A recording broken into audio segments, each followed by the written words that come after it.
Dito tayo ngayon sa Nagtabon Beach, time check 6:30 AM.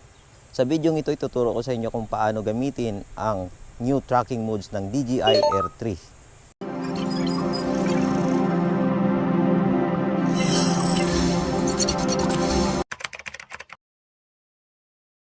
Ang new tracking modes ng DJI Air 3, ang spotlight, point of interest, and the active shots. Ang active shots, ito ay may tatlong klase, ang manual, parallel, at yung auto.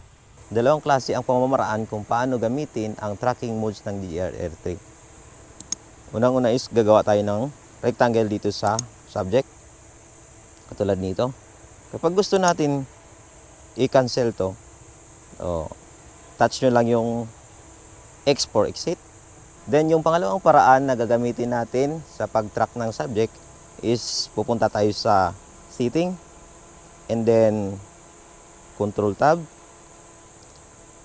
Makikita natin yung subject scanning.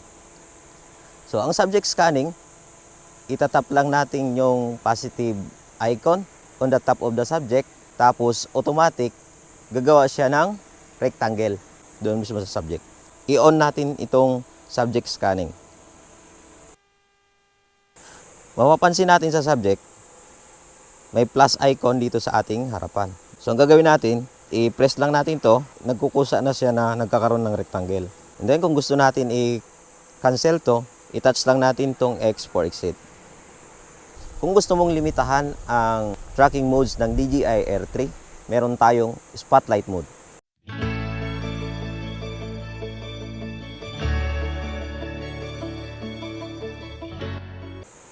Yun, spotlight mode. Dito sa spotlight mode guys, Ako parati ang focus ng camera. At ako ang nasa center nitong screen. ayan o. Pwede nyo siyang pataasin. Tapos, pwede nyo gamitin ang joystick or right flying. No? Yun. Na kung saan tayo yung mismo nasa center ng camera. So, yung heading is nakatutok lang sa iyo. Ayun o. So, ganun siya ka-high-tech.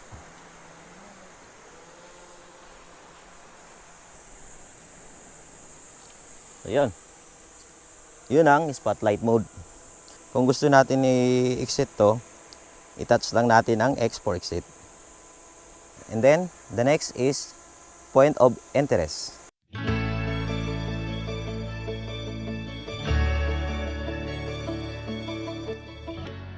Ang point of interest, ito ay kapareho lang ng spotlight mode. Ang idinagdag lang dito is yung kanyang movement. So, i-touch lang natin tong plus icon. And then, punta tayo ng POI or point of interest. And then, press go. Dito sa point of interest, may dalawang klase na movement. Counterclockwise at yung clockwise. So, ang movement ng drone natin ngayon, siya ay nagka-counterclockwise.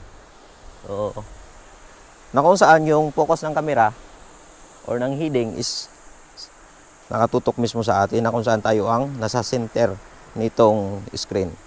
Pwede nating isi-set na papabilisin ang kanyang pag-ikot. So, ang pag-ikot ng drone is tuloy-tuloy. Kahit tayo ay naglalakad, tuloy-tuloy pa rin ang ikot ng drone. O yun o. Yan mo, babalik tayo. Ngayon, habang naglakad tayo, pwede nating i-adjust pa counterclockwise ang kanyang lipad. And then, pwede din natin kontrolin ang kanyang right joystick ng left flying, right flying, left flying. Yan. Tapos, pwede din natin pataasin ang kanyang altitude. Dito kapag gagamitin natin Yun. ang right joystick natin for left flying or right flying, tapos bibitawan natin ang joystick natin, Yan. ang drone ay patuloy sa clockwise na paglipad. Tapos kung gusto natin pahintuin, i-press lang natin yung stop para huminto. So, ang susunod natin guys is yung active shots.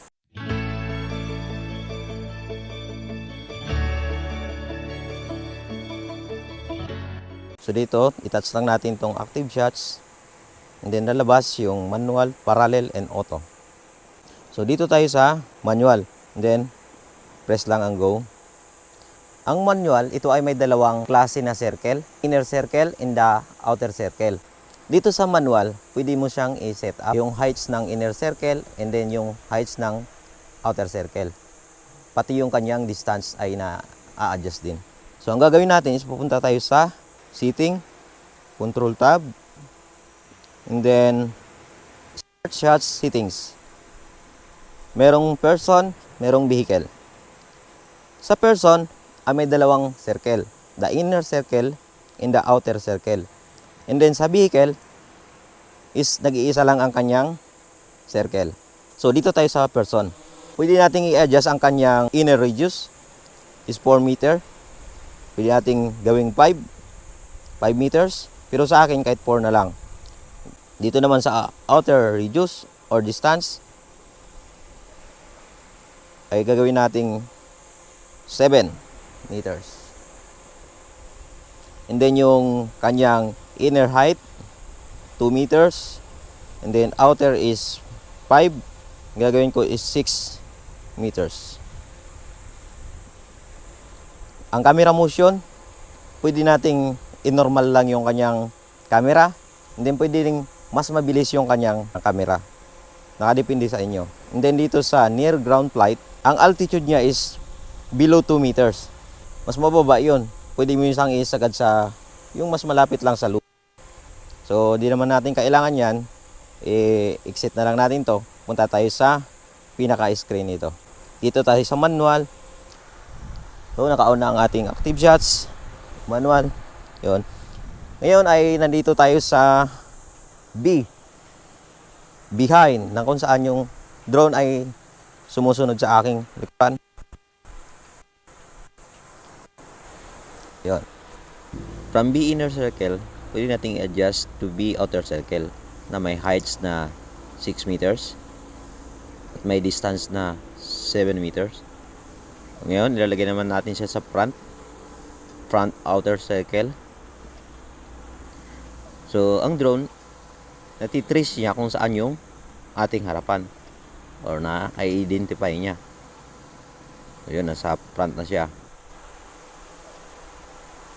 Pagbalik tayo at ilalagay natin siya sa inner circle. Habang tayo ay naglalakad, ang drone ay ina-identify niya kung saan yung ating front.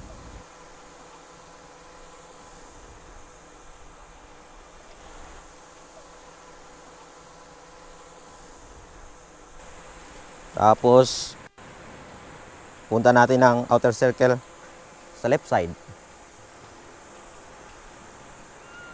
So, natitrace ng drone kung saan ang ating left side. Tapos, puntayin natin ng inner circle. So, yan. Nasa inner circle siya. Yan. Inner circle sa front. Ito guys sa manual. Kapag in-adjust natin ang joystick, yung kanyang height, ibinaba natin, ang setting na ginawa natin kanina is nagbabago na, hindi natin masusunod yon. So, ang gagawin natin, i-stop natin to at magkakaroon ulit tayo ng panibagong setting na heights and yung distance niya. Ngayon, proceed na naman tayo sa parallel. Dito sa parallel, ang tawag natin ay headlock. Ang drone ay sasabay lang sa atin. Na kung saan yung drone ay nakapokus yung camera sa atin, i-touch lang natin tong active shots, and then parallel, then press go. So, yan yung sa parallel.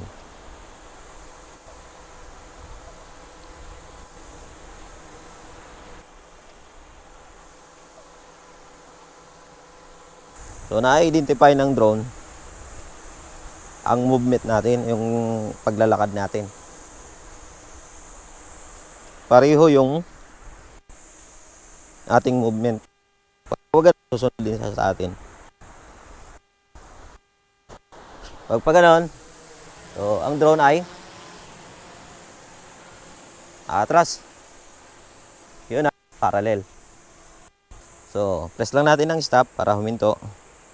The next is auto. Press auto and then go. Dito sa auto guys, ang drone natin siya mismo ang magde-decide kung ano ang kanyang lipad na gagawin. Drone, helix, so ganun. Ayan, susubukan natin. Click natin. Nag-helix siya, iikot na naman siya. Ayan, nag-hold siya.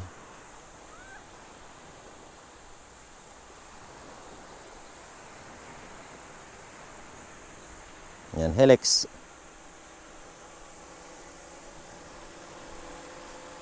So, nag-hold.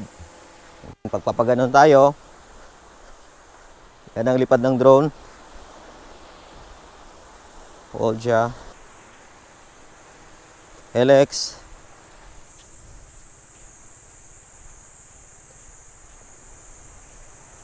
Dito sa auto mode guys, na kung saan kahit left and right joystick ay hindi nating makontrol. Ang drone na mismo ang nagde-decide kung anong klase o direction ng kanyang paglipad. Ang lahat ay autopilot kapag ikaw ay nasa auto mode. Press lang natin ng stop para huminto. Hanggang dito na lang ang ating video. Sana may natutunan kayo sa araw na to.